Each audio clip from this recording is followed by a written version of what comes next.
right, good evening, everybody. Just give me one moment here. All right.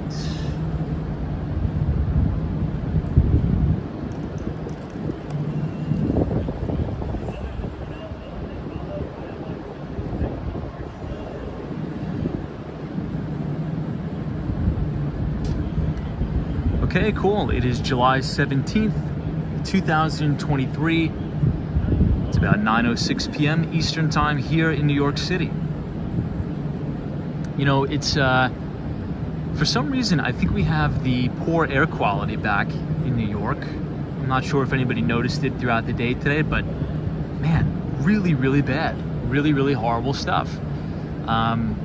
It's not as horrible as it was about maybe 2 to 3 weeks ago, maybe about a month ago now, when literally, I mean, the sky was just totally like this hazy red color almost. It was a little bit weird, but air quality is not so good. I can kind of feel it in the air. I can almost taste it. Now, I don't know if it's from the Canada wildfires. I'm not too sure. Maybe it's just, you know, maybe it's just poor air quality, but it definitely does smell like a fire a little bit here. Anyway, that's besides the point. Guys, big week of earnings on Wall Street, really starting tomorrow. Okay, so tomorrow is going to be a big day. We have some notable corporate earnings, starting with Bank of America.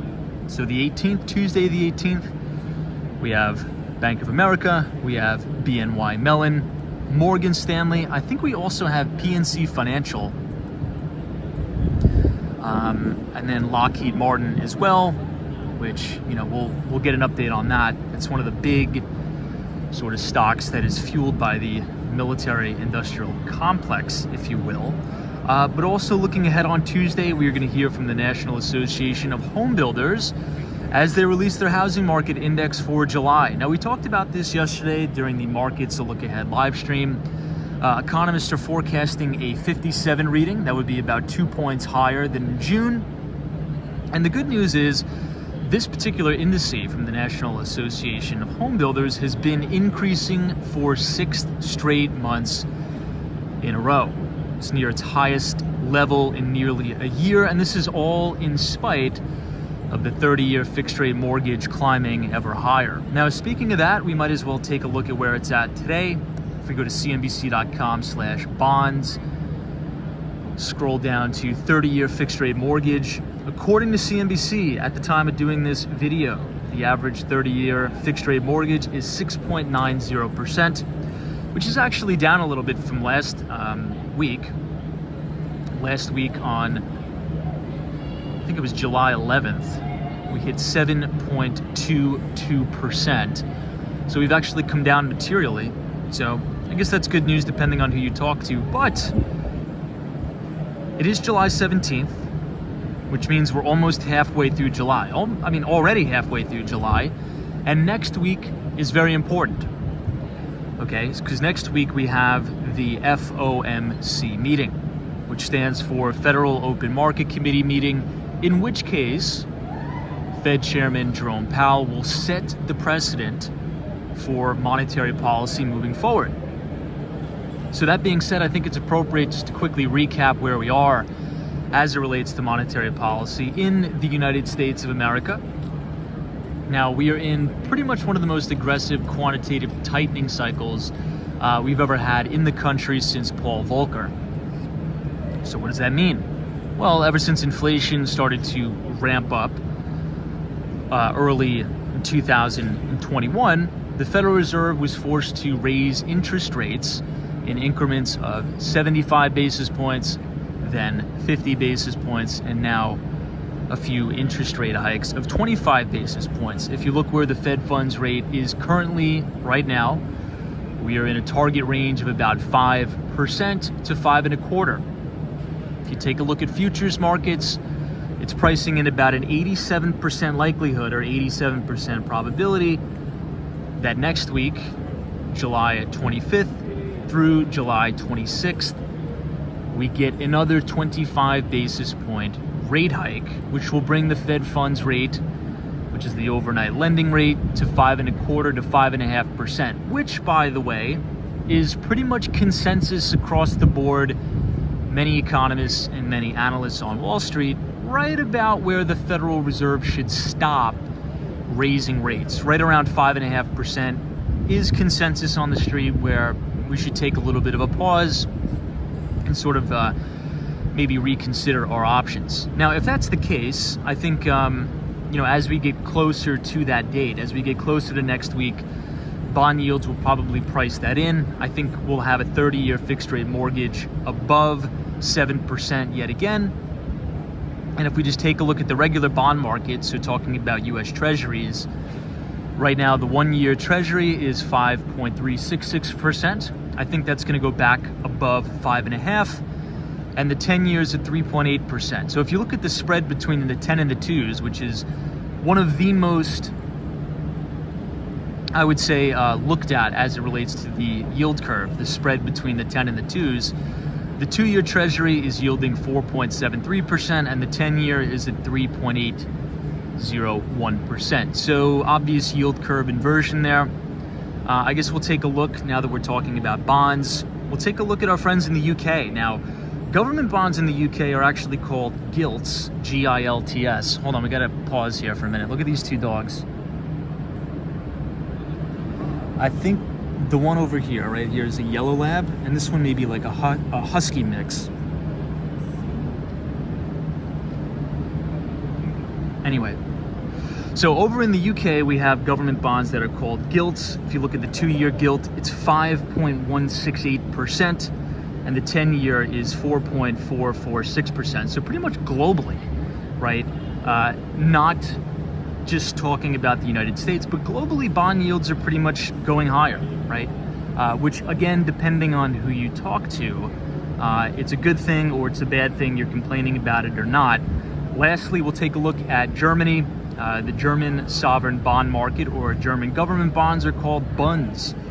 BUNDS. The 10-year Bund is 2.447%, and the German 30-year Bund is 2.5%. So U.S. debt is most attractive, I would say, throughout the world, right? I mean, let's say if you have $1 million, you go to treasurydirect.com or treasurydirect.org, you plop $1 million in a 1-year Treasury at nearly 5.5%. You're going to get $55,000 roughly, right?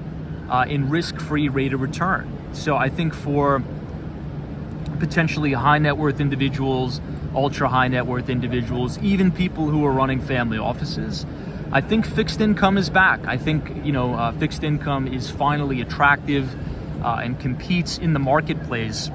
It always reminds me of that acronym, TINA, T-I-N-A, which is almost obsolete now. TINA stands for there is no alternative.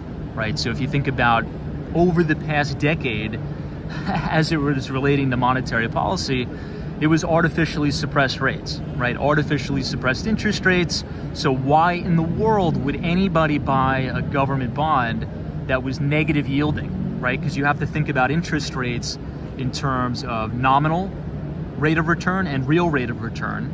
And over the past decade, if you bought a bond, chances are you were getting a negative real rate of return factoring in inflation. That's not the case anymore.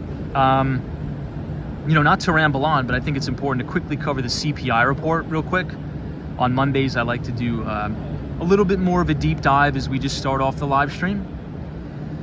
CPI report came out on July 12th, okay? And CPI rose about 0.2% for June on a month-over-month basis, but on a year-over-year basis, we rose about 3%. So what does that mean? If you buy a 1-year Treasury that's yielding 5.5% and your inflation rate is 3%, you're still in the green. And that hasn't happened in the United States in a long, long time. So yeah, that's the intro. I'm gonna go ahead and close up the laptop here and we will get started. So allow me a couple moments to do that. And hopefully, if all goes well today, I'll be bringing you guys all the way down to Chinatown as well as Little Italy. So bear with me one moment and we will get started.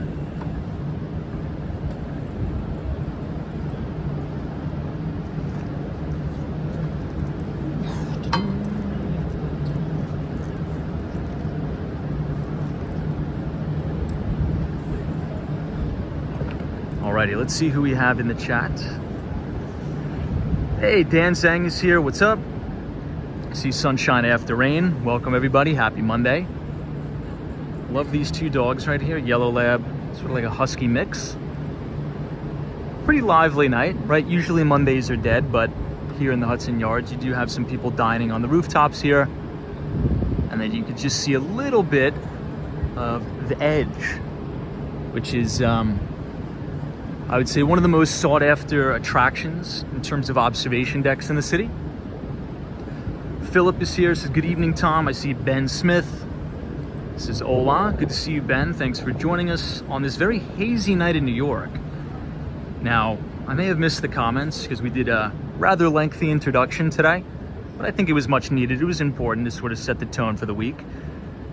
Horrible, horrible air quality today in the city. Really, really bad. In Midtown, it was so hot and humid on top of the poor air quality.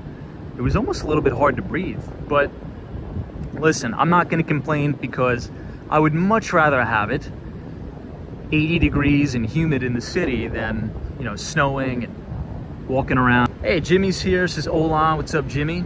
I see my friend Dan Sang. Danielle, welcome. Says good evening, Tom and chat. Watching from Connecticut. I should be in Connecticut next week, if all goes well. DM is here, says hello, Tom and everybody. What's up, DM? Thank you for joining us tonight. Alex says, hey, Tom, good evening. Touring different places, is watching from North Brunswick, New Jersey. Good to see everybody. This is One Penn Plaza, and Vornado redid this whole building. I think they did a pretty good job on it, but I was on Twitter today, and if you guys aren't on Twitter, I would highly recommend you do so. There's a lot of interesting accounts that have a lot of good insight into the New York City commercial real estate market specifically. Also residential too. Now we have a little bit of an update for Penn 2. It's called Penn 2, and you could look up this development yourself. Maybe we'll walk past it. We're pretty close anyway. We'll just do a quick detour. I want to show you guys. But if you go to Google Images, type in Penn 2, P-E-N-N, and then the number 2, right? Now that is also a Vornado project, but we do have some news that they are going to halt construction and cease construction, if you will, on building any new office space at Penn 2. Now, Governor Kathy Hochul came out. I think she had a little bit of a press conference. So we're actually going to head right down here. This will take us, this is actually Penn 2 right here. You can see this glass building. But Governor Kathy Hochul came out and said that essentially the state of New York is going to push on with all the renovations and rehabilitation, if you will, of the train station, of Penn Station, which if you look online, some of the photos of what the new Penn Station is going to look like is really awesome. Really, really cool stuff. But, you know, if you look at some of the vacancy rates, particularly in and around Midtown Manhattan, 34th Street stretching upwards to maybe 37th Street. Think of Midtown, Hudson Yards, 34th Street, Penn Station, Herald Square. This has one of the highest vacancy rates in the city. And we've been talking about this trend, how there's been a big migration from the Class B office space to Class A. But another thing that we really haven't talked about, but that is also happening, is companies such as HSBC is a really good example, right? They used to be near Bryant Park. They've actually left and have chosen to sign a lease in the Hudson Yards, but with significantly less square footage. So it seems as if not only do you have this big premium flight to quality, right? These gorgeous Class A office towers, but that flight to quality is showing up in lower square footage, which I guess makes sense, right? Because, you know, the hybrid and remote work environment is still really prevalent, especially here in the city. So I don't know, I want to ask you guys, I think we ask maybe once a month just to get a quick update. What's your work schedule like? Are you back in the office full time, 5 days a week? Or is it 2 days a week, 1 day a week, or are you fully remote? Hey, Gene, what's up? This is mixed use buildings of the future. Yeah, you know, I think there's supposed to be a hotel in here, I think. But it was breaking news about 2 weeks ago. I think Vornado's gonna pause all construction on that building. Hey, Jay Sully's here, what's up? Says, hello, Tom and chat. Thoughts on AT&T at 30-year low and Verizon plunging as well? Well, I think those are two massive dividend traps, and we've talked about this before. Now, many novice investors will look at a particular company and they'll say, whoa, 7% dividend yield, 11% dividend yield. I'm just gonna buy it for the yield. But if you think about it, anytime in my view, right? Anytime you have a yield, a dividend yield on a company above, let's say, 3%, that should be a big red flag for you. That should be a very, very big red flag. Higher dividend yields does not always mean a top quality company. It could actually signify quite the contrary, actually. So, I don't know, I'm not a buyer of either of those two companies, in my view. But it's crazy to think about. I mean, AT&T is trading at 30-year lows. 30-year lows for AT&T. Now, out of all the major big telecom companies, T-Mobile is definitely the market leader because T-Mobile trades sort of like a growth stock, right? It's not one of these old dividend aristocrats like Verizon and AT&T. Hey, New York is here. What's up? Carl. This is the best thing for office towers that are vacant, lower rents and costs.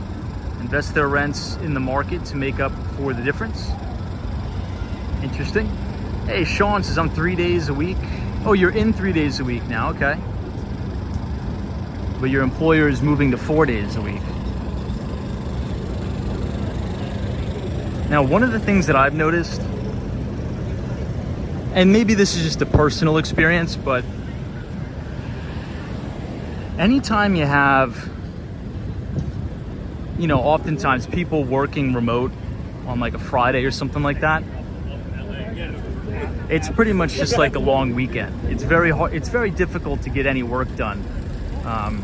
When I try to reach out to people or schedule appointments, it seems like Fridays now is the new Saturday. It seems like everybody's just always off. I don't know, maybe that's just in my experience. Now, I do have to point something out. I have noticed something as it relates to, you know, 8th Avenue, 34th Street, really 31st Street to 34th Street. And this just happened over the last 3 months here. I don't know what's going on with this corner, but I don't know. It's no good. I've noticed it getting very, very dirty. It never used to be like that. I don't know what's going on. There's always like hundreds of people crowded and there's garbage everywhere. I don't know what's going on with that little corner. I have noticed that there's this bus that comes there all the time. And I think it may be like a Megabus subsidiary. I don't think it's actually owned by Megabus. I think it's called Trax or something like that. But I think the company empties all their garbage there and it just blows all over the place. We walked past it. I'm not sure if you guys noticed that, but weird. It never used to be like that. Just from 2 months it used to be fine. Hey, Anthony says, Tom, that area, yeah, I know. Oh, I had to drop my dad off for the bus and it's, oh, it's funny you said that. We were just talking about the bus. So did they move like all the Megabus from the, I'm blanking on the name, Jacob Javits Center right there? Because it seems like they just made this corner a massive bus terminal, which is fine, but there's only like one trash can. The city put one garbage can to certify, or I mean to service like 200, 300 people.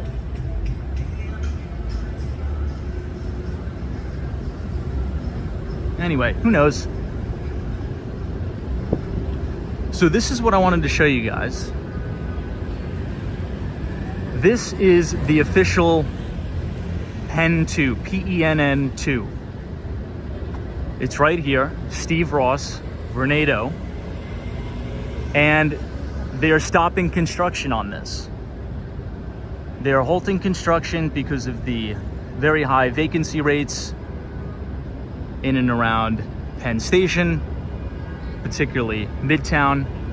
Also, on the earnings report, they attributed the halting construction to higher borrowing costs, right? Which is something we've been talking about for a very, very long time, right? If you think about, a 30-year fixed rate mortgage, these are very different products than what like a big builder would get here on a construction loan. Some construction loans right now could be double digits. I mean, you're talking about 10%, maybe a little bit more. So conceptualize this for a moment, okay? And we're gonna do a quick walking tour. You could see the LED lights are up there. I mean, it looks really nice, but think about this. You have an environment where you're directly competing with the Hudson Yards, which also does have a lot of open, I would say vacant office space in terms of square footage, but it is attracting a lot of tenants. But the tenants that the Hudson Yards is attracting, those tenants are opting for obviously the newer space, but they're opting for lower amounts of square footage because the hybrid work environment is still very much in play. So you have increased competition from multiple new projects going up the commercial space. You have vacancies up, right? So that's number 2, so high vacancy. And number 3, the interest rate environment is very, very different than it was before, right? Again, construction loans could be double digits. So that's like a magic elixir for trouble. So Vornado, oh, you actually see their logo right there, the Penn District. It's going to be on pause, but the city is still going to go through with their plans to sort of revamp the train station. And since we're here, I really want to take you guys underground, but the internet may be no good. But I think we'll try it anyway because this is a good topic. Because we've been talking about interest rates and commercial office space a lot. Hey, DC322, what's up? Yeah, you're right. I think it all plays into it, but you're 100% correct. The hybrid work environment is still very much in play. So if your employees are only going to be in the office 2 days a week, 3 days a week, maybe you only need 13,000 square feet, right? As opposed to the 30,000 square foot you had, right? Just as a random example there. Hey, Ryan Beck is here. What's up? Good to see you. DC322 says, why would you want to commute if you didn't have to? Yeah, I mean, that's essentially the issue that the city's going through, right? Once we're on this corner, you guys can see the development in its entirety a little bit better. Now, granted, there's going to be scaffolding all over the place, but you see this really cool LED board? This is going to be one of the main entrances to Penn Station. So right now, there's only really 2 entrances to Penn Station on the 7th Avenue and 31st Street side, which is a really, really dingy and kind of gross New Jersey Transit entrance where you go down and then you have to make a right into the corridor. But this is going to be a very big, very open, really nice entrance, brand new to Penn Station. There's going to be restaurants, there's going to be retail space. So they're really going to revitalize the area, which I think it needs. And here's the reason why I think it really needs the revitalization, if you will. Not to sort of harp on this topic, but I think it's important. I was talking with my friend the other day, and I said, you know what? If you think about international travelers that are coming to New York for the first time, what are some of the first locations that they see when they land in New York City? Well, assuming that they take public transportation, they see Jamaica Station, right, in Jamaica, Queens, New York. and that's because of the air train, right? That doesn't necessarily leave the best impression. And then number two, if you take the Long Island Railroad from Jamaica Station into New York, it brings you right here to Penn Station. And if you've ever been to the old Penn Station, it is a horrible first impression of New York. So I think the city's doing the right thing. I think the developers are doing the right thing, because you want to make a good first impression. You want to give people that wow factor when they arrive in New York. And I think this new development, this new entrance to Penn, if you will, I think is going to do just that. So again, the commercial side, the office side, is on pause, and that's from Vornado Realty Trust. That is on pause, but construction is continuing on the brand new entrance to Penn Station. So since we're here, I thought I'd show you guys. Hey, War Walker, what's up? Lynette Jackson is here. Photos from around New York. Yeah, it's kind of an interesting display. I think there's going to be advertisements, a bunch of stuff, but I was reading the article today in The Real Deal. Has anybody heard of that publication? It's really good. I like it. It's all about commercial real estate. It's all about residential real estate, highlighting some pretty interesting deals. And supposedly it's going to be open by late 2024, which is not too far away. It's kind of crazy to think about.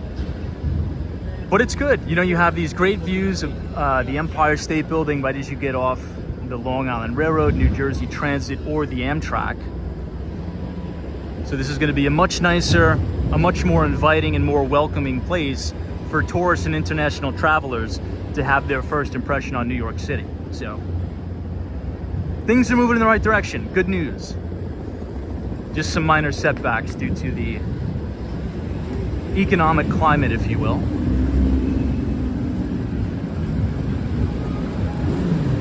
I'm going to try to walk up a little bit more so you guys can see inside the development. Hey, Hawaii's here. What's up? 106 is love from Northern California. Hey, I'm going to be in California pretty soon. Not Northern California. I'm going to be in San Francisco. I'm excited about it. TC is here. This is totally agreed, Tom. Hopefully the city also cleans up the surrounding area. Look, it's a work in progress, okay? I point out the good, I point out the bad, I give it to you guys straight. I literally live at Penn Station, right? As a Long Islander, this is how you get to and from the city. It's been horrible the last couple of years. Really bad, really dirty, big drug problems, very hard to navigate for a tourist, but things are moving in the right direction. Since we have the light, let's try to go inside. Might as well. The internet may be a little bit shaky, but since we're doing a full walking tour and a review on Penn 2 by Vornado Realty Trust, Steve Ross's company, we might as well at least try to give you guys a first look at the brand new entrance to the Long Island Railroad, assuming our internet holds up. But right off the bat, it's much more inviting. Would you agree? So what they did is they literally blew a hole in the ceiling and made this really nice structure that will bring you down into Penn Station. Now, as we go down these escalators, you're going to notice something right off the bat. You're going to notice the ceiling heights are significantly elevated as it relates to what they were before.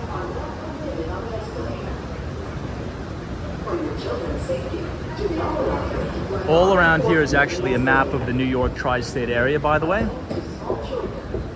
We're looking at Brooklyn, the Rockaways. Welcome to Long Island Railroad Penn Station. Please be careful while riding the escalator. Notice how they elevated the ceilings. They did a great job.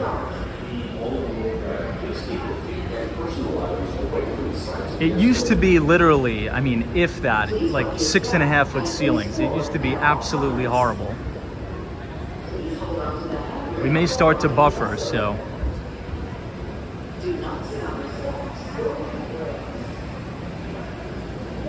This is what it looks like from the bottom. This is where we came through. And it has all these LED sort of LED or LCD lights. And then this is going to be all retail space. If you look all the way in the back, there's going to be a brand new Dunkin' Donuts. Everything is super clean, super bright. I think they're going to have a Crane's Chicken. This is a Shake Shack that's coming in here. A Dos Toros. And it appears there's going to be a Dwayne Reed right in there. So what is new? Again, ceiling heights are extremely elevated, which is great. And let me tell you, guys, I commute into the city, I mean, almost every day for my entire life, okay? And this is a massive difference, major difference. It's like you can't even compare it. To give you an idea of what the ceiling heights used to be. Yo, Brad's Brain, what's up, man? Good to see you. Welcome to the underworld in New York City, my friend. The ceiling heights used to be right here.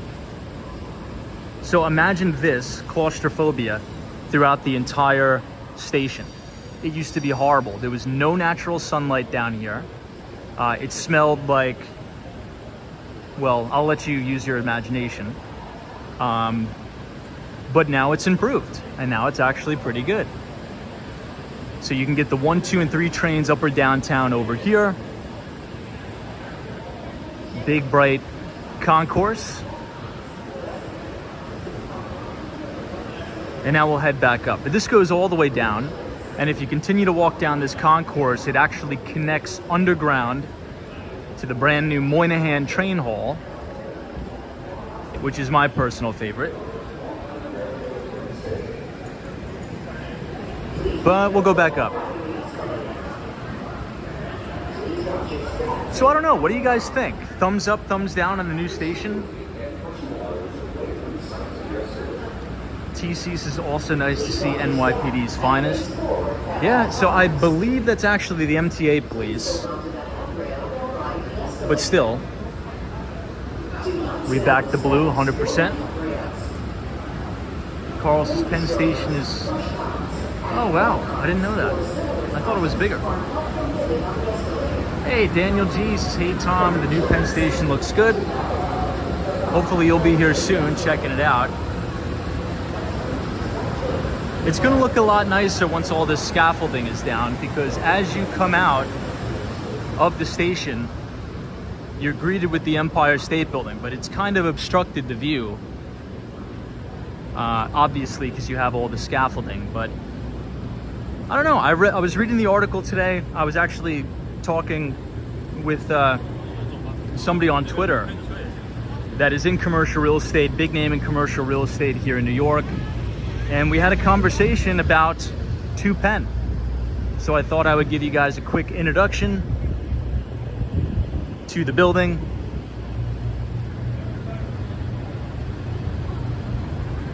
Yeah, so hopefully you guys enjoyed that. So remember, the top is where it's going to be the office space and the hotel. That is on hold, okay? But all of the renovations to the actual subway entrance, Long Island Railroad, New Jersey Transit, and the Amtrak is still in construction mode, because that is probably going to be backed by the city. However, all of the Vornado development is on pause due to high vacancy rates and high interest rates. Hey, Brick Stonewall is here. Good to see you, sir. We're actually going to make a left, or excuse me, a right on 34th Street, and then we're going to head downtown. I got to tie my shoes, so give me 2 seconds here. I got to put you guys down.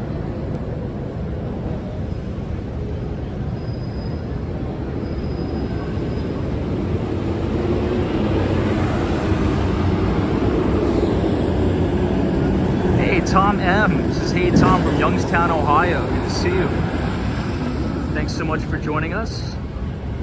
Brad's Brains is a couple I know is doing the tourist thing in New York this week, and I swear I recognize every picture they're posting for sure.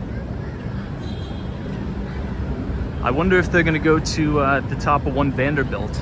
I still haven't even done that.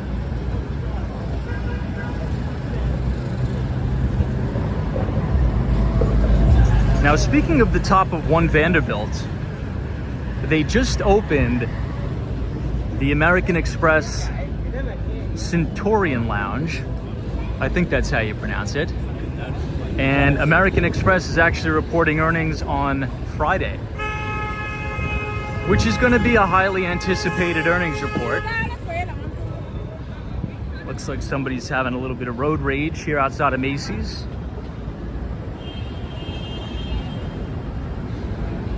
Hey, Krog Dog is here. What's up? Good to see you. Mike STR. Good to see you, Mike.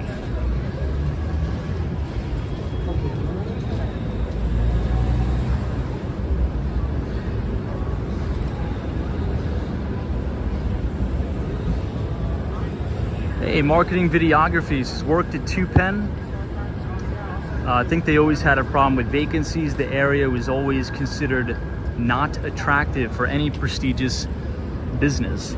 Well, I could definitely see why, right? Marketing Videography, 100% I could see why. For many of the reasons that we showcased today on the stream and sort of what we talked about, right?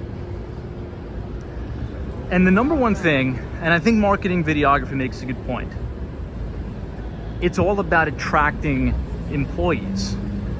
And are you really going to expect your employees to want to come to work when there's garbage all over the floor, lots of homeless, it's rather filthy and dirty?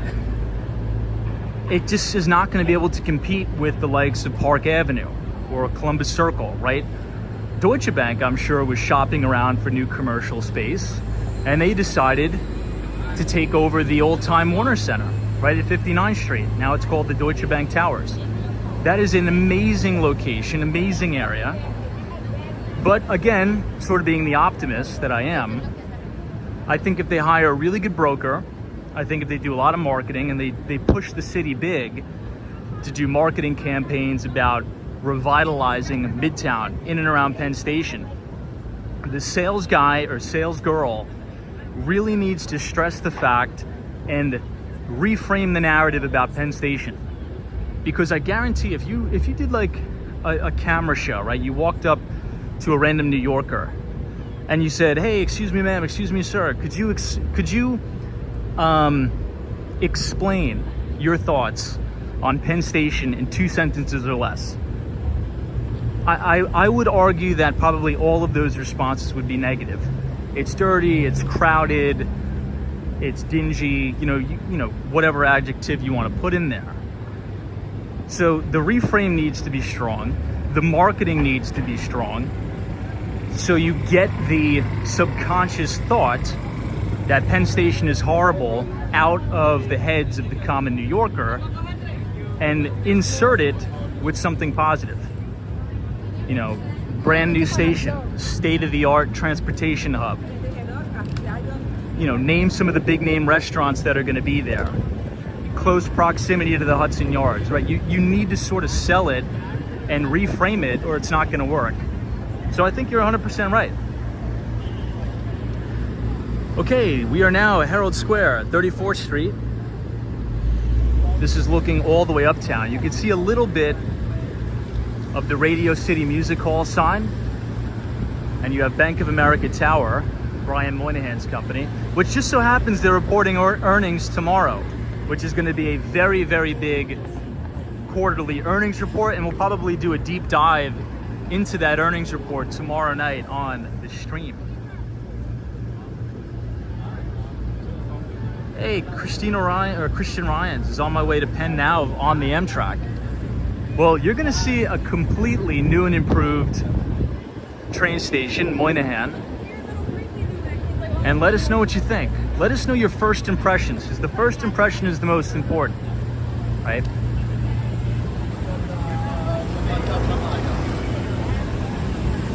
Ren 1018, I did hear that.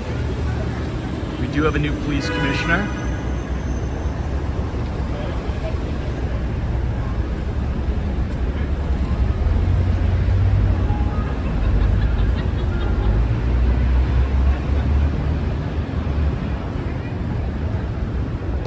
Carl Roth says, who reported earnings today? What were the results? So there was no earnings today. Nothing of notable interest, I should say. Look at this. Looks like some sort of Harry Potter store. I'm not a big fan of Harry Potter. I've never even seen the movies.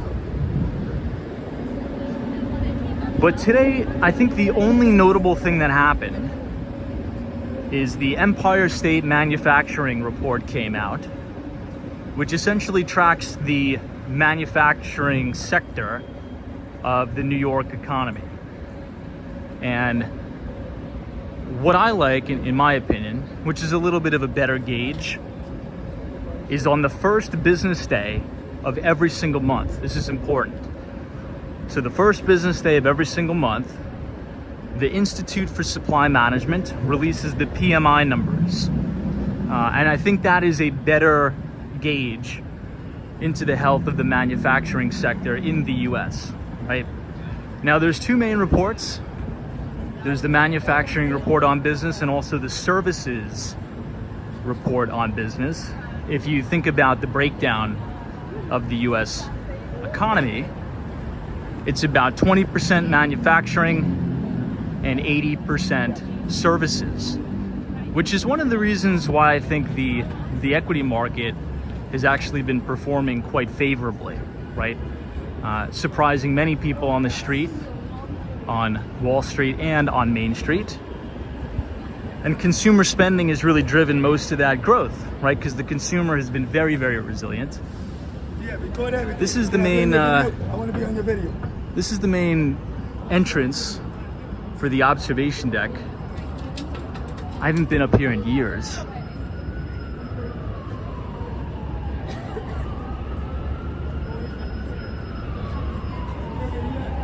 All right, Marion Boyd, we're gonna get you out of here.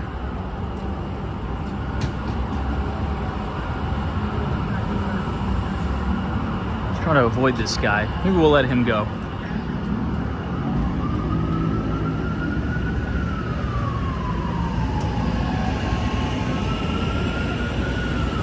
Hey, Joan K is here. What's up, Joan?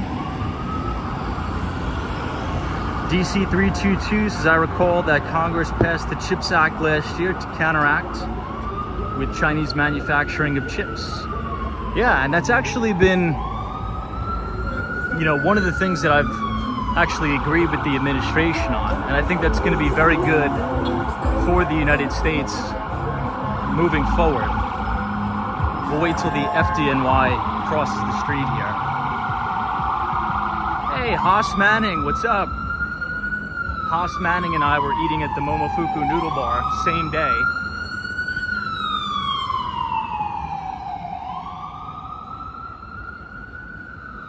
A couple hours apart.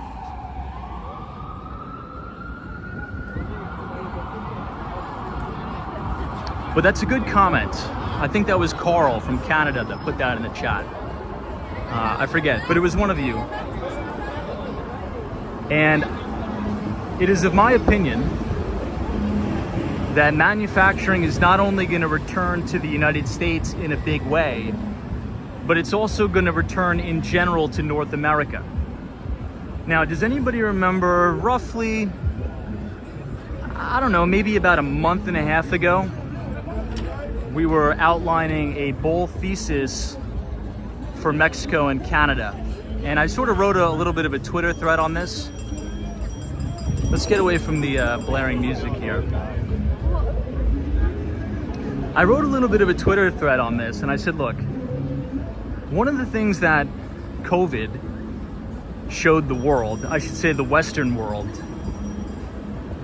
is that it is so critical and is so important, and it's almost a non-negotiable, to diversify your supply chains away from Asia in general, right? Specifically China. So follow the footsteps and follow the blueprints of a lot of the world's most successful companies, such as Apple. One of the most notable moves in manufacturing that we've seen to date has been Tim Cook and his company Apple has taken away all of the manufacturing capacity for iPads away from China and has given that business to India. Now that's another big bull thesis. I've been a huge bull on India. I think the economic growth that you're going to see out of India is going to be so explosive. I think you're going to go through an incredible super cycle of prosperity in India. But I think the United States, Canada, and Mexico are also going to benefit. And I think we could use equities as potentially a confirmation for this thesis. So I want you to check out, and again, this isn't a recommendation to buy or sell anything, okay? We're just generally talking on the live stream. But I want you to look this up, okay? So go ahead and do this. If you have your Bloomberg terminal up, TradingView, MarketSmith, whatever you use, take a look at the Mexico iShares ETF. The ticker symbol is EWW, okay? Now, first thing you pull up the chart, you go to the monthly, what is the first thing you notice about that chart of Mexico? So you're looking at essentially a basket of Mexican equities. If you said, oh, it's trading near 52-week highs and a couple points off of its all-time record high, you would be correct. Now again, I want to make this clear. I'm not saying go buy this thing, but sometimes we can use the equity market as a leading indicator in and of itself.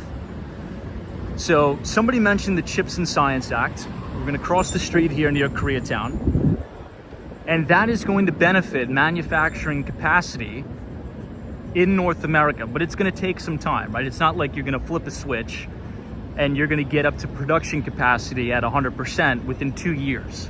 It's not going to happen. It's probably going to take 7 to 10 years to build out all these chip fabricators and to really get things going. But it's better late than never, right? I would much rather have that precious infrastructure of semiconductor, not only manufacturing, but the fabrication and the design be in North America, right? We want to have that intellectual property and that intellectual capital stateside in the Western world. So I think that is a positive. So this is Koreatown. This is East 32nd Street and 5th Avenue. It's a beautiful night. We're actually going to head downtown a little bit tonight. Hey, Dee is here. What's up, Dee? Good to see you. Paulo says India just launched a rocket into space recently. I'm very bullish on India, very bullish.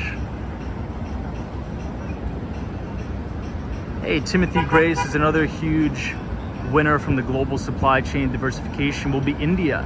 Indian universities generate far more STEM graduates than American schools, and high quality ones at that. I mean, you couldn't be more correct. I think, Timothy, you're on the right track there. And to all of our, I think we have a lot of viewers from India. I was looking on the YouTube, what's it called, the analytics. I think about 10%, which is pretty big. 10% of our Walks on Wall Street listeners are from India. So I think India is a country I'd love to visit as I sort of extend out from the United States. I think one of my biggest regrets so far in life is I'm not really that well traveled. Just to being honest with you guys, I'm not. I never really leave the United States, and I think it's important to travel when you're young, to experience different cultures, to experience different economies, to grow your worldview, right? I think that's important, not only from a personal standpoint, but from an economic and investment standpoint as well. You got to know how people do business in different countries, why they do business, how they do business. And if you're only sticking around New York City, there's only so much you can learn. Yeah, Gene Paul says it's not too late to travel. It's definitely going to be one of my goals for 2023 and 24. I will be in Toronto, I guess, but I always make a joke. I'm like, Canada and US are the same thing. Some of the Canadians will probably be a little bit upset at that comment, but we're super, super similar. Super similar. This is Gray Street, which is one of the best bakeries here in Koreatown. It's a great place. Right next to the Food Gallery 32, which if you go all the way to the top floor, you could see Pelicana Chicken, which is one of my favorite chicken spots here. Probably right next to BBQ chicken. Pelicana chicken's a little bit higher quality, I should say.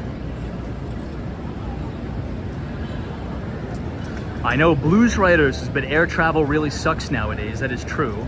Roberts, is you own a house though instead of spending money on traveling? Yeah, well, I mean, through house hacking, I've sort of taken my expenses to zero. The RV TV. Yeah, the RV or TV says get a van and travel to the US. Yeah, the RV or TV. He has a really unique channel. You guys should check him out. Travels the continental United States in an RV, which is cool. Not my thing. Like, I don't think I could do that. I think being from New York has made my attention span very, very short. So I hate traveling. Like, if the travel takes longer than 5 hours, I'm totally burnt out. And that's one of the main reasons why I decided to set up shop in Miami, because it's 2.5 hour flight. You know, sometimes during rush hour, it takes you 2.5 hours just to get out of the Holland Tunnel. So, but a good thought nonetheless. Wow, Brad's brain says, Tom, I don't even have a passport. How horrible is that? Yeah, I mean, look, you can get so caught up in your everyday life that you sort of forget to travel. Ever since, even since I was in college, and even after I graduated, it's just been work, 80 hours a week, you know, nonstop, run and gun. I've never really taken time to travel. John says, dude, you need to go to Europe. I want to go to Europe. I want to visit London. I think London is a city that I really want to visit due to its big proximity in the financial markets, right? I would say New York is probably number one. If you want to work on Wall Street at a big investment bank or a hedge fund, New York is the place to do it. I think number two is London. It sort of has that pace of New York, right? Always on the go, 24/7, 365. So I would really like to visit London. I'd be open to it for sure. I would even probably want to live there. The only drawdown about London is the weather is horrible, and I love the tropics, so. Courtney Lease, do you ever want to visit France? Yeah, I'd love to visit all over for sure. Addison says, we stayed at the Arlo Hotel on 31st Street this past December. You know, I think I know exactly where that is. It's actually right next to one of the best Korean restaurants in the entire city. So if you ever come back, since we're in the neighborhood, I'll quickly tell you about it. There's 2 Korean restaurants literally right next to the Arlo Hotel. They're a little pricey, but I promise you they're worth it. You gotta go. It's a non-negotiable. You gotta do it. One of them is called Her Name is Han. It's number 1. And number 2 is Take 31. Now, they're 2 separate restaurants, but they're the same owner. I've taken clients here before. Very sought after restaurant. You got to make reservations, you're not going to get in. Since we're here, I'll take you guys by it. But again, Her Name is Han and Take 31. 2 fantastic, in my opinion, the best Korean restaurants in the city. Hands down, right over here.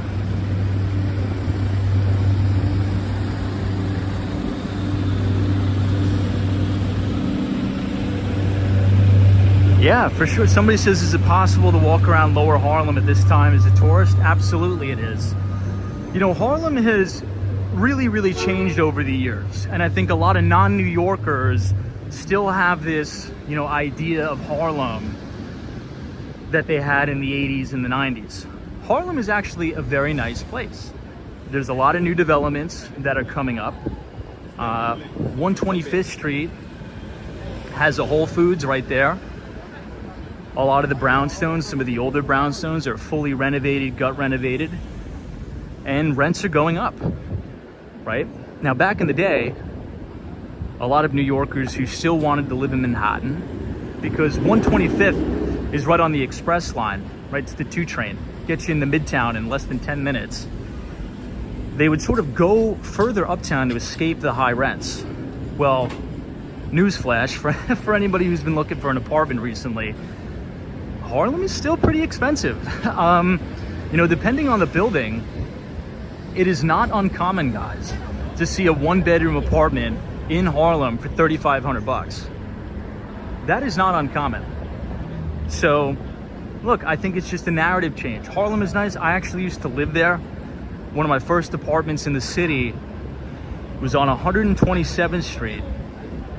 Now, granted, I didn't rent the whole apartment, right? I was super young at the time, maybe, what, 18-ish? I don't even remember. But I rented a room. And I think a 6-bedroom apartment. So it was very crowded. But I would recommend it. Check it out.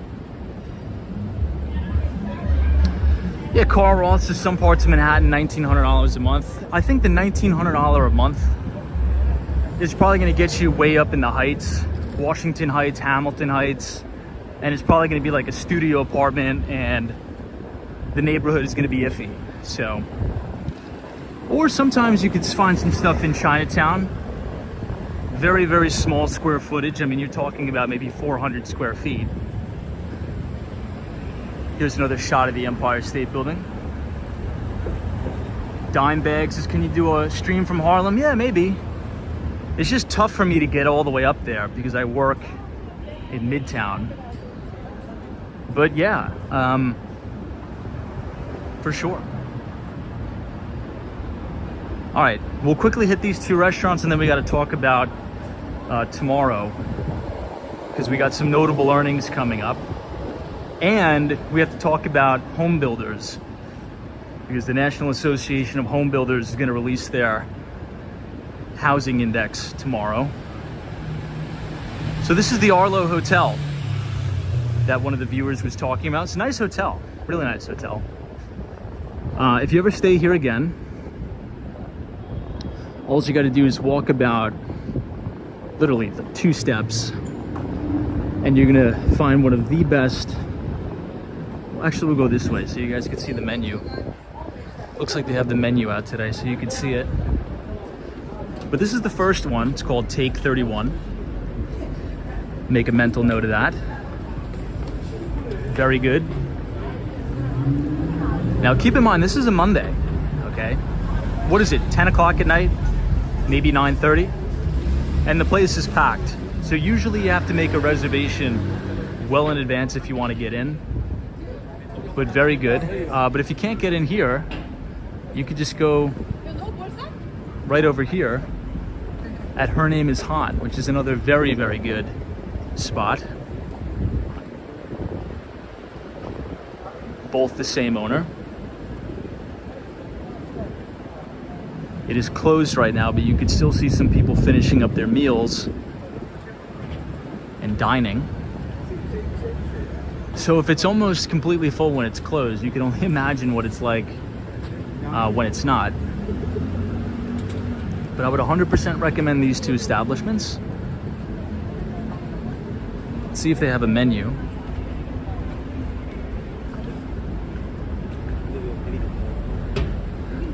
They have a menu here.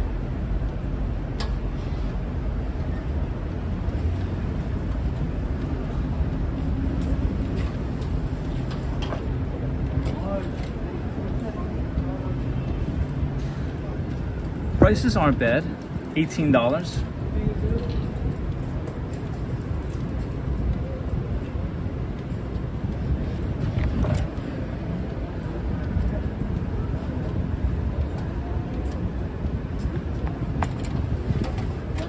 I'll show you the desserts. I always take clients here. I've had this dish before, very good.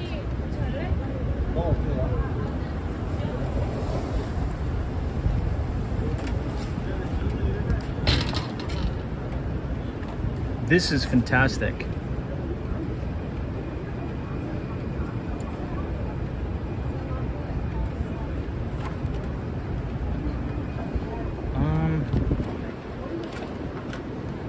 It's the hot pot. Maybe they don't have the desserts out. Ah, here we go.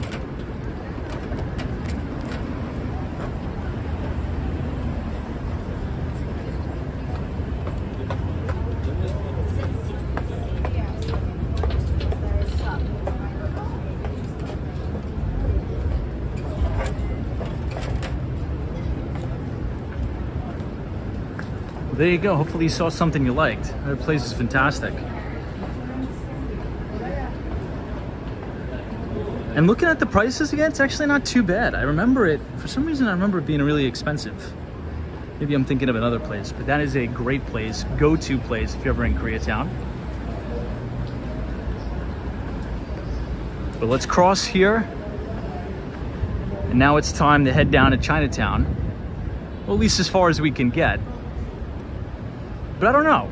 Do you guys see anything you like on the menu? Thoughts? I always try to recommend the best places for you guys. Get a ton of emails about it. Hey, Dan, this is Tom. Let's grab a bottle of soju together at that restaurant. Enough to give us a buzz and not get us drunk. Dude, I'm down to go to Flushing and hit those places that you sent me.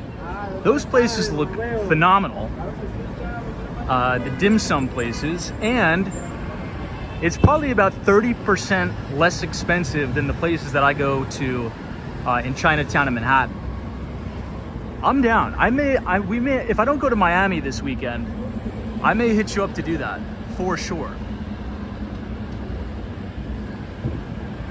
All right, one last shot of the Empire State Building. Now we're gonna head down towards Madison Square Park.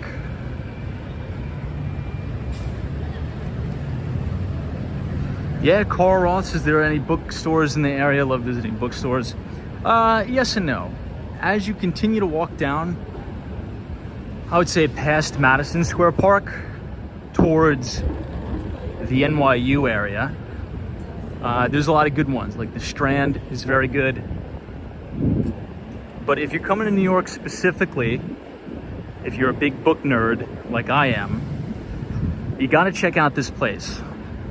It's called East Village Books. So I collect a lot of very old and classic finance books. And I was able to find an original copy, okay? The original copy of Reminiscences of a Stock Operator, which is the story we talk about all the time on the live stream, that is based upon the life of Jesse Livermore. So for those of you who don't know, Jesse Livermore was one of the greatest stock traders of all time in New York City. He would go down to Wall Street and trade in the bucket shops. So back in the day, the broker dealers were called the bucket shops. The boy plunger. And after he would go down, trade, and make a bunch of money on Wall Street, he would head all the way uptown to Central Park South and 59th Street. And for those of you who've been watching the live stream, you know exactly which building I'm gonna mention, and that is the Sherry Netherland. So he would go to the Sherry Netherland Hotel, which is a very luxurious, very exclusive hotel and residences, right on Central Park South and East 59th Street. And he would have a drink at the bar. That was his favorite place. But unfortunately, one day, just happened to be on Thanksgiving Day, by the way. This was after he accumulated a fortune of about $100 million. Now, some of you may be thinking, 100 million? Now, I know that's a ton of money, but it's not like, you know, Elon Musk type of money. But it actually is, because if you think about, you know, adjusted for inflation, $100 million back during the Great Depression days was worth a heck of a lot more than 100 million right now.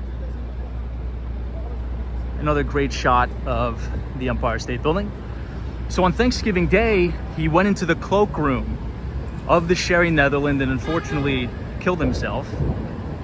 Shot himself with a pistol. Now the legend has it that Jesse Livermore may not have actually killed himself. It may have been his wife who killed him. But that's all speculation. So again, East Village Bookstore sometimes can have amazing, very, very rare books. And I'll tell you why. Because there's a lot of estate sales in New York specifically, as you go upstate to Rye, New York, as you go up to Westchester County. there's a lot of old money up there, and there's a lot of very, very wealthy and rich neighborhoods in Rye, New York, Westchester County. As you go up there, as these older individuals pass away, a lot of their heirs just toss out these old classic books and a lot of these antiques. And East Village Books will actually acquire a lot of those and then sell them back on the market for pretty much pennies on the dollar. So if you're interested in very, very classic, rare books, you can find a lot of good stuff there. I can't tell you how much stuff. Maybe I'll take a snapshot of my bookshelf when I get back to Miami. I have probably literally, you know, $10,000 worth of, you know, classic rare books that I've acquired for maybe 20 bucks. Yeah, buy the books is love old books. Well, then you'd love it there, man. I'm gonna post some of the photos. I mean, some of these books are written by old CEOs of some of these really, really old broker dealers on Wall Street. Like super, super old stuff. You know, written in the 50s, the 40s. It's super, super cool. And not a lot of people pay attention to it. Yo, Triple G, what's up? I see Bree Grams is here.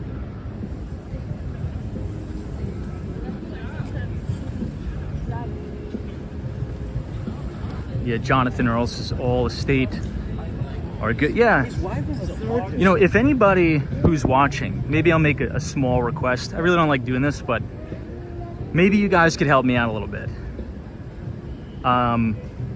Does anybody here know an attorney that deals with estate sales specifically in the New York metropolitan area?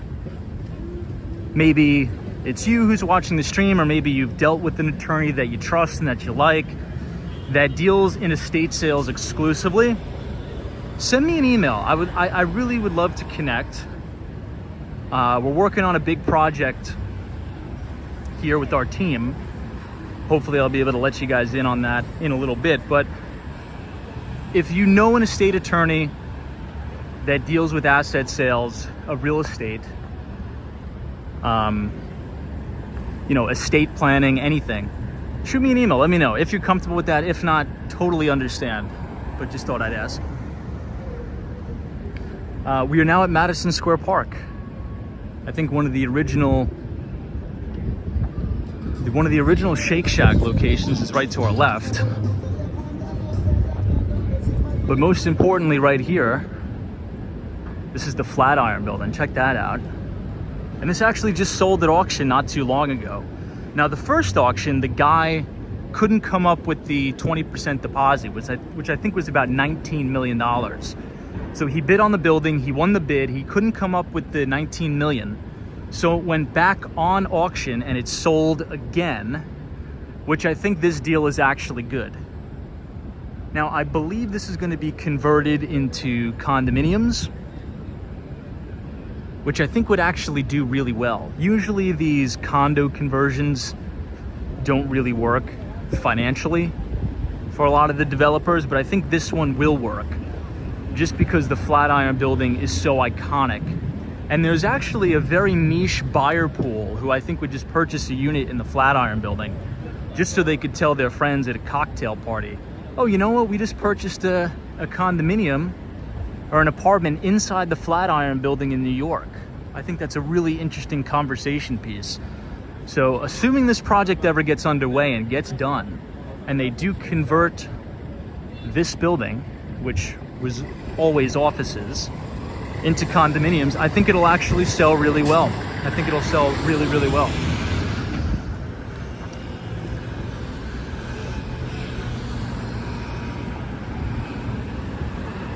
But if you guys are enjoying the live stream so far tonight, feel free to leave a like on the video and click the subscribe button if you're new. We start these live streams at 8:30 p.m. walking around either New York City or Miami, talking about the financial markets and exploring the city. And since we're here, Madison Square Park, 23rd Street Station, and get the R&W trains, we might as well take a walk around the park. We haven't been here in ages.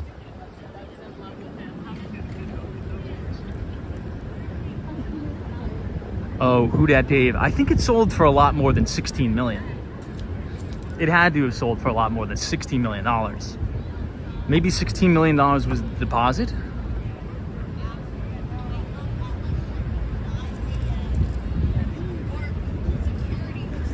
But here we have the Shake Shack. I think this was the original Shake Shack in the city.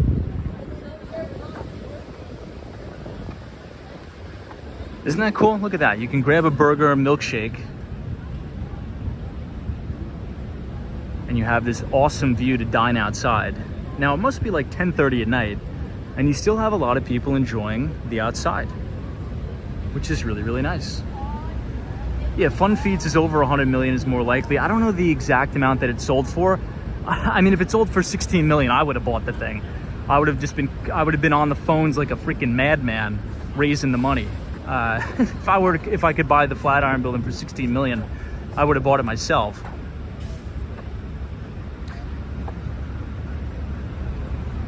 Yeah, 161 million. Got it. Yeah, 16 million. I mean, I would have bought it for you guys and we would have all hung out.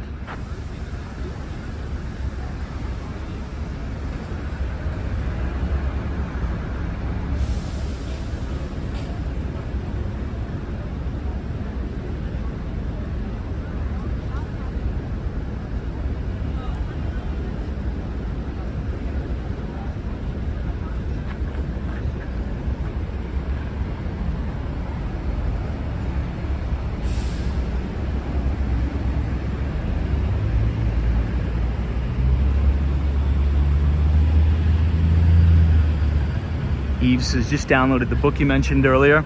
You're really gonna like that. It's called Reminiscences of a Stock Operator. And if you've heard of the investor, whoa, we almost got knocked off by the moped. If you've heard of the investor Paul Tudor Jones, okay, Paul Tudor Jones is arguably one of the greatest traders of all time, right up there with Stanley Druckenmiller. Legend has it, if you apply for a job at Tudor Investments and you get the job, it's required reading that you have to read Reminiscences of a Stock Operator in order to begin work. So it's a very important book. That, my friends, is One Vanderbilt, which is a gorgeous new development, which is a mixed-use building, right? It has office, it has restaurants and retail on the bottom, but also at the very, very top, it's one of the most sought-after new observation decks in the entire city.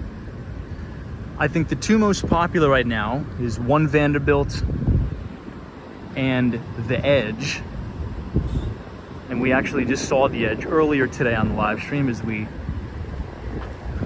begun walking at the Hudson Yards. Let's see if we can cross here.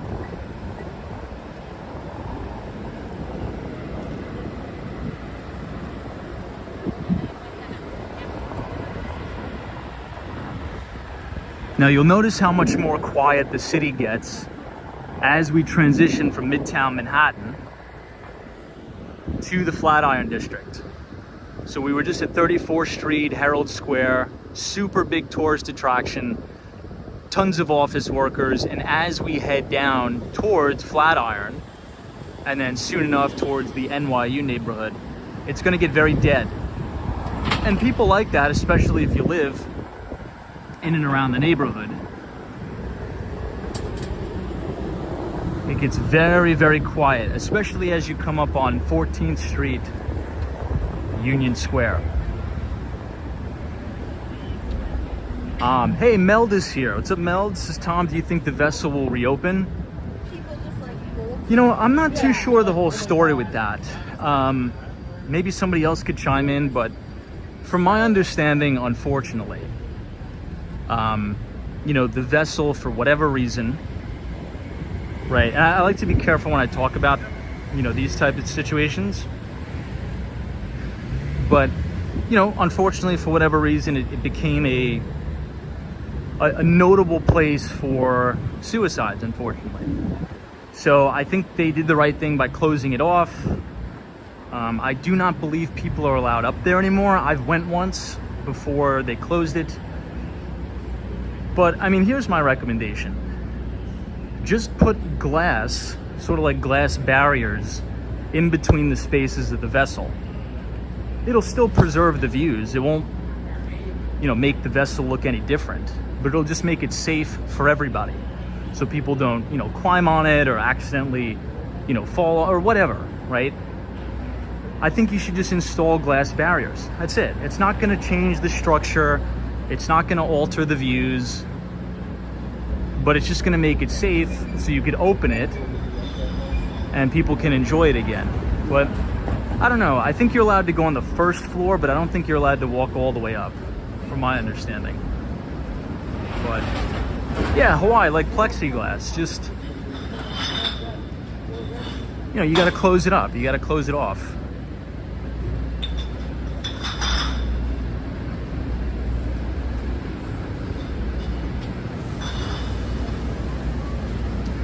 All right, so we do have to just cover one quick thing. Oh, look at this. I think this is one of those new...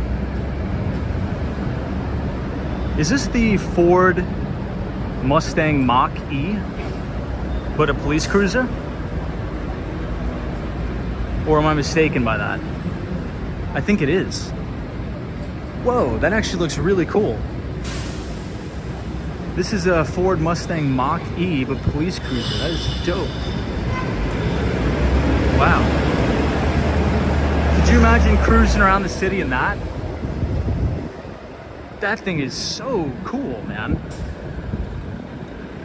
I think that's the first time I saw an NYPD police cruiser be the new Ford Mustang Mach-E's. That is super cool.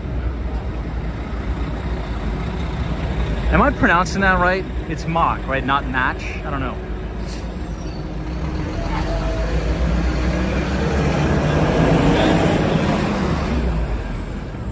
What's the MSRP on those? I'd assume a little bit less than Tesla, right? Yeah, Richard Vogel says the Mach-E's are really nice. They are.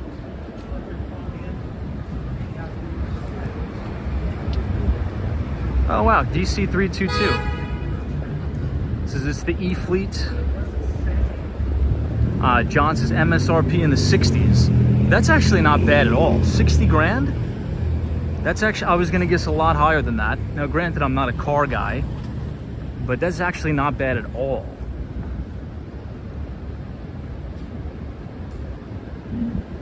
Blues Rider, I appreciate that. Look, MSRP 60,000 for that? Not bad. Yeah, Daniel G says, love the Mustang. That's the first time I saw an NYPD cruiser. That'll definitely give Tesla a run for its money. But I don't know, on the last earnings report, I think Tesla signed a few deals with some municipalities across the nation to have some police cruisers be Teslas. I think in the UAE, the United Arab Emirates, a lot of the police cruisers are already Teslas. Now that's a big, if you want to talk about competition between the auto OEMs, that's a pretty significant piece of competition there. Because if you think about pretty much the majority of the police forces across the United States, Ford and Chevy have that business.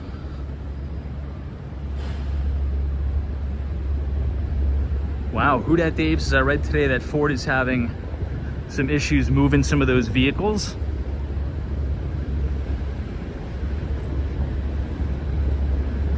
Well, in the CPI report that came out last week, did anybody notice one of the main categories where prices came down?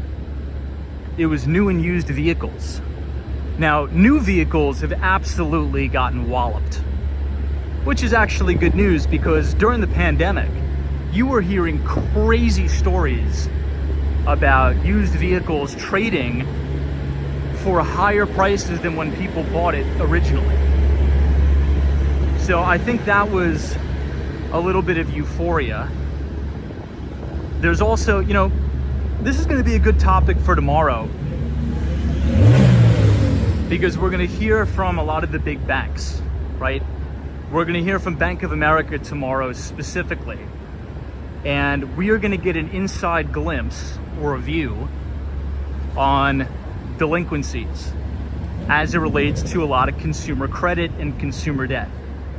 Particularly credit cards is usually what I'm most interested in, because we could use that as a proxy and a potential leading indicator for the health of the US consumer, right?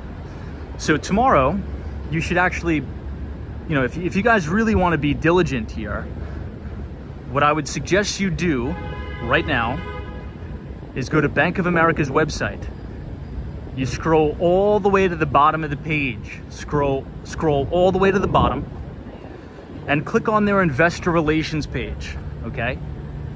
And once you're on the investor relations page, you'll be able to punch in your information, right? First, last name, email, and it'll send you the meeting maker so you can join the live earnings conference call. And the reason why you want to be on that is because you're going to get the deck. You're going to get the investor deck for its quarterly earnings report, and they report on the trajectory or the trends of delinquencies in terms of credit card delinquencies, auto loans, mortgage loans in the United States. Now, the CEO of Bank of America is Brian Moynihan. Hold that thought. We have reached 14th Street, Union Square.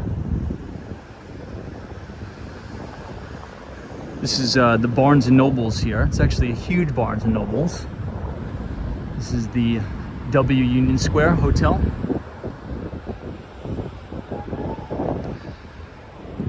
Now, the CEO of Bank of America, Brian Moynihan, he's been saying that credit card delinquencies are still below pre-pandemic levels.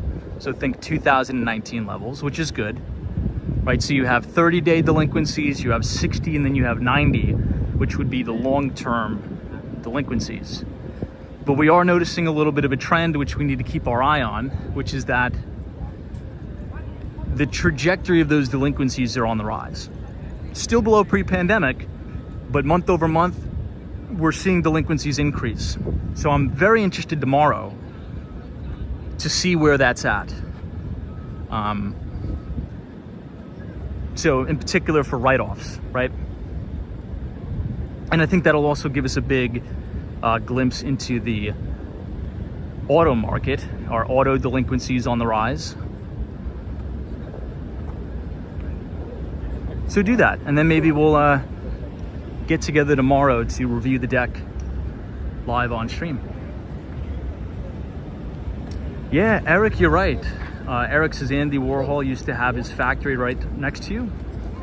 That is true.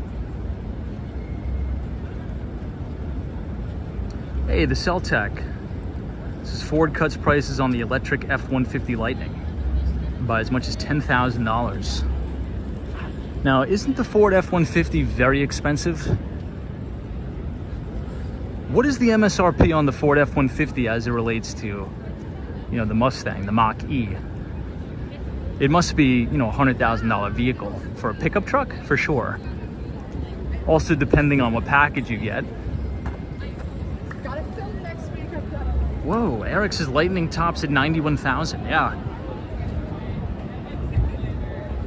No way. Carl Roth F-150 is $40,000? No.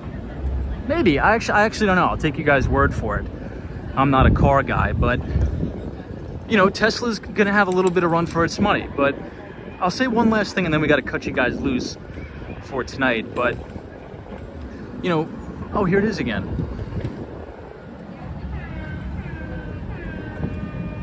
Man, that thing was so quiet I couldn't even hear it. That's another big plus for EVs. I love how quiet they are. I'm not a big fan of cars clanging and banging all over the place. Anyway, you know, Tesla's claim to fame, okay? A lot of these original Tesla bulls on Wall Street, particularly notably Ron Barron, If you guys haven't heard of Ron Barron, he's the CEO and founder of Barron Funds, one of the top and most successful performing mutual funds on Wall Street. And he's had a crazy price target on the company for a long, long time. And one of his reasons for this is because of the gross margins on Tesla vehicles. Now, before the pandemic, you were looking at 30% gross margins on these Teslas. We'll go this way. But with inflation picking up and Tesla trying to move product, every single earnings report we've been seeing a little bit of margin erosion. However, I do think margins are going to expand again for reasons we'll talk about on another live stream. But if you guys did enjoy the walkabout today, feel free to leave a like on the video and click the subscribe button if you're new. If you want to connect with us off YouTube, you can look in the links in the description and connect with us on Twitter. You could follow @Walks Wall Street, and you could sign up for our free investor newsletter, Behind the Street, in the links in the description. And I will see you guys back here tomorrow, Tuesday, as we go over a lot of the financial earnings that are going to be coming out and home builder index. So Hawaii, appreciate it. Carl Roth, thank you so much. Eric Linnerman, thank you so much. Who Dat Dave, always appreciate you, sir. Justin S, have a very good night. Ava, thank you. Joseph Hardaway. Robert from San Francisco will be linking up hopefully soon. I'm very excited about going to California. Josie, Austin City Limits. Alfonso S, Wendy England, Tom M, appreciate it. Unij 23. And remember, there's always a bull market somewhere. You just need to know where to look. Enjoy your Monday night, and I will see everybody right back here, live from New York. Take care.